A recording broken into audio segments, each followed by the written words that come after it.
Hello friends, welcome to online GK study. आज है 26 मई और 26 मई से जितने भी महत्वपूर्ण प्रश्न बन सकते हैं वो सारे हम इस वीडियो में कवर करेंगे और इन प्रश्नों से रिलेटेड एक्स्ट्रा फैक्ट्स भी जानेंगे जो कि हमारे आने वाले एग्जाम के लिए हेल्पफुल हो सकते हैं। तो शुरू करने से पहले हम कल के प्रश्नों को रिवाइज कर लेते हैं। हाल ही में जनरल टो लॉम को किस देश का नया राष्ट्रपति चुना गया है? वियतनाम। हाल ही में किस राज्य सरकार ने महिलाओं के लिए 33% सरकारी अनुबंध नौकरियां आरक्षित की है? कर्नाटक सरकार ने। किस संगठन ने हाल ही में global land outlook thematic report on rangelands and pastoralists शीर्षक की रिपोर्ट प्रकाशित की है? यूएनसीसीडी ने। एनटीपीसी ने एटीडी बेस्ट अवार्ड 2024 में कौन सा स्थान हासिल किया है? तीसरा स्थान। अंतर्राष्ट्रीय बुकर पुरस्कार 2024 से किसे प्रदान किया गया है? तो किया गया है जेनी एप्रेनबेक को। आरबीआई द्वारा केंद्र सरकार को कितना सरप्लस ट्रांसफर किया जाएगा? 2.10 लाख करोड़। कौन सा देश अंतर्राष्ट्रीय सौर गठबंधन का 99वां सदस्य बना है? Spain. India first life insurance के एमडी और एससीईओ के रूप में किसे नियुक्त किया गया है? ऋषभ गांधी। हाल ही में माउंट एवरेस्ट को फतेह करने वाली सबसे उम्रदराज भारतीय महिला कौन बनी है? ज्योति राणे। यूएनजीए ने किस दिन को अंतर्राष्ट्रीय मरखोर दिवस के रूप में घोषित किया है? 24 मई। तो ये थे हमारे रिवीजन के क्वेश्चन। चलिए आज देखते हैं हम 26 मई के प्रश्न। पहला प्रश्न है, विश्व फुटबॉल दिवस कब मनाया जाता है? तो ये मनाया जाता है ऑप्शन नंबर 4 25 मई। 25 मई को विश्व फुटबॉल दिवस मनाया जाता है। संयुक्त राष्ट्र महासभा ने 25 मई को विश्व फुटबॉल दिवस के रूप में घोषित किया है। 25 मई 1924 के पेरिस ग्रीष्मकालीन ओलंपिक के दौरान पहली बार अंतर्राष्ट्रीय फुटबॉल टूर्नामेंट की शताब्दी मनाने के लिए इस दिन को चुना गया है। तो आपको ये याद रखना है। अगला प्रश्न है, भारतीय वन जीव संस्थान की हालिया रिपोर्ट के अनुसार भारत में गंगा डॉल्फिन की अधिकतम संख्या किस राज्य में है? तो ये है ऑप्शन नंबर 1 उत्तर प्रदेश राज्य में। भारतीय वन्य जीव संस्थान के अनुसार गंगा और उसकी सहायक नदियों में लगभग 4000 डॉल्फिन रहती हैं, जिसमें से उत्तर प्रदेश में लगभग 2000 डॉल्फिन हैं। इन डॉल्फिनों की सुरक्षा के लिए उत्तर प्रदेश सरकार ने चंबल में डॉल्फिन अभयारण्य घोषित किया है। यहाँ 111 डॉल्फिन दर्ज की गई हैं। बात करें उत्तर प्रदेश राज्य की तो राजधानी है लखनऊ, मुख्यमंत्री है योगी आदित्यनाथ और गवर्नर है आनंदीबेन पटेल।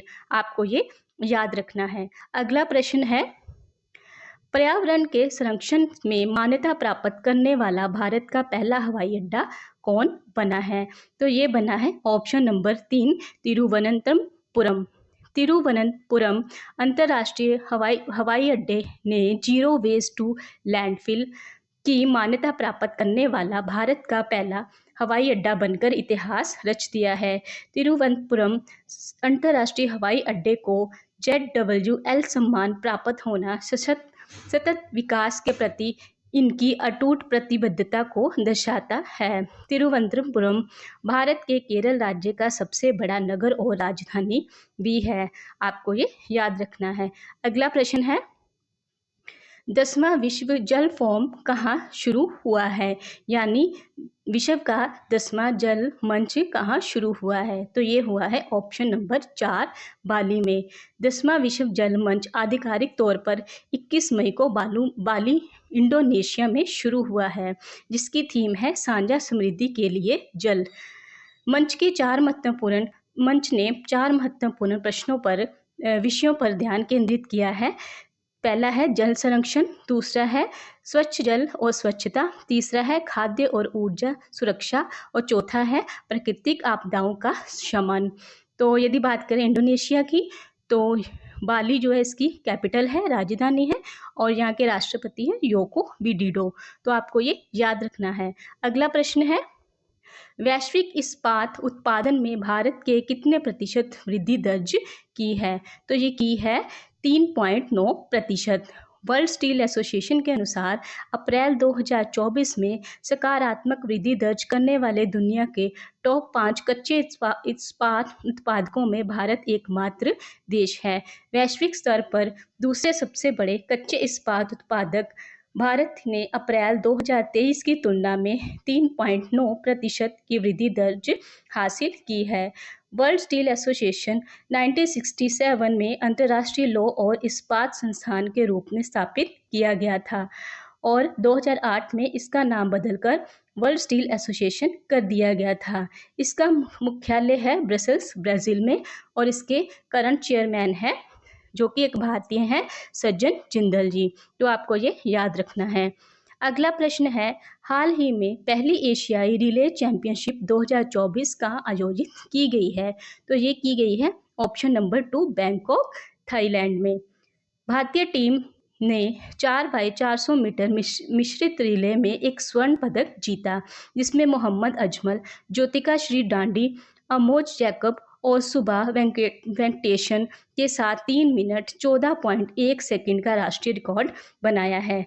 यदि बात करें पुरुषों की, तो पुरुषों की 4x400 मीटर रिले टीम ने 3 मिनट 5.76 सेकंड का समय लेकर रजत पदक जीता है। और यदि बात करें महिलाओं की, तो उन्होंने 3 मिनट में 33.55 सेकंड के समय के साथ रजत पदक जीता है। तो आपको ये याद रखना है।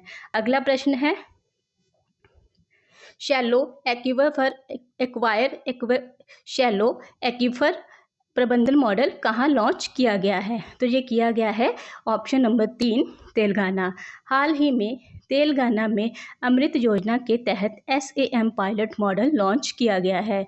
SAM एक टिकाऊ शहरी जल प्रबंधन तकनीक है जिसमें भूजल को पंप और रिचार्ज करने के लिए उथले बोरेवल शामिल है। इसका उद्देश्य वर्षा पुनर्भरण के माध्यम से जल स्तर को बढ़ाना है। शैलो एक्वीफर प्रबंधन मॉडल आवास और शहरी मामलों के मंत्रालय की योजना का हिस्सा है। बात करें तेलंगाना की, राजधानी है हैदराबाद, मुख्यमंत्री हैं रेवनाथ रेड्डी और गवर्नर है CP राधाकृष्णन। आपको ये याद रखना है। अगला प्रश्न देखते हैं, हाल ही में खबरों में रहा ब्रेन ईटिंग अमीबा क्या है? तो ऑप्शन नंबर 1 इसका सही आंसर है, ये एक अमीबा है, नेग्लेरिया फाउलरी अमीबा, जिसे ब्रेन ईटिंग अमीबा के नाम से भी जाना जाता है, के कारण होने वाले प्राथमिक एमेबिक मेनिंगो एन्सेफेलाइटिस के कारण हाल ही में केरल में 5 वर्षीय लड़की की मृत्यु ने इस विनाशकारी दुर्लभ घातक संक्रमण प्रकृति को उजागर किया है। निग्लेरिया और फाउलरी एक स्वतंत्र रूप से रहने वाला अमीबा है जो विश्व में अधिक तापमान वाले स्वच्छ जल और मृदा में पनपता है। प्रारंभिक लक्षण में सिरदर्द, ज्वर, मलती और उल्टी आना शामिल है। PAM से ग्रस्त अधिकार लोगों की लक्षणों की शुरुआत के 1 से 18 दिनों के भीतर मृत्यु हो जाती है। अगला प्रश्न देखते हैं, किस संघ ने दुनिया के पहले प्रमुख AI कानून को मंजूरी दी है? तो ये दी है ऑप्शन नंबर 1 यूरोपियन यूनियन, यूरोपीय संघ ने। यूरोपीय संघ ने AI को विनियमित करने के में एक ऐतिहासिक कदम को चिन्हित करते हुए AI अधिनियम को अंतिम हरी झंडी दे दी है। यह अभूतपूर्व कानून यूरोप के भीतर नवाचार को बढ़ावा देते हुए AI प्रतियोगियों में विश्वास, पारदर्शिता और जवाबदेही सुनिश्चित करने के लिए व्यापक नियम स्थापित करता है। यूरोपीय संघ यूरोप में स्थायी देशों का समूह है। तो आपको ये याद रखना है। अगला प्रश्न है, टोक्यो विश्वविद्यालय द्वारा किस देश में विश्व की सबसे ऊंची वेधशाला का उद्घाटन किया गया है? तो ये किया गया है ऑप्शन नंबर 2 चिली में। टोक्यो विश्वविद्यालय ने अटकामा वेधशाला का उद्घाटन किया है, जिसे दुनिया की सबसे ऊंची वेधशाला होने के लिए गिनीज वर्ल्ड रिकॉर्ड से सम्मानित किया गया है। चिली के एंटोफगास्टा क्षेत्र में सैरो चांचनतोर चांचनतोर के शिखर पर समुद्री तल से 5,640 मीटर की ऊंचाई पर स्थित TAO मानव प्रतिभा और दृढ़ संकल्प के प्रमाण के रूप में खड़ा है। तो ये थे 26 मई के कुछ महत्वपूर्ण प्रश्न जो कि आपके लिए हेल्पफुल हो सकते हैं। तो मिलते हैं कल के वीडियो में। धन्यवाद।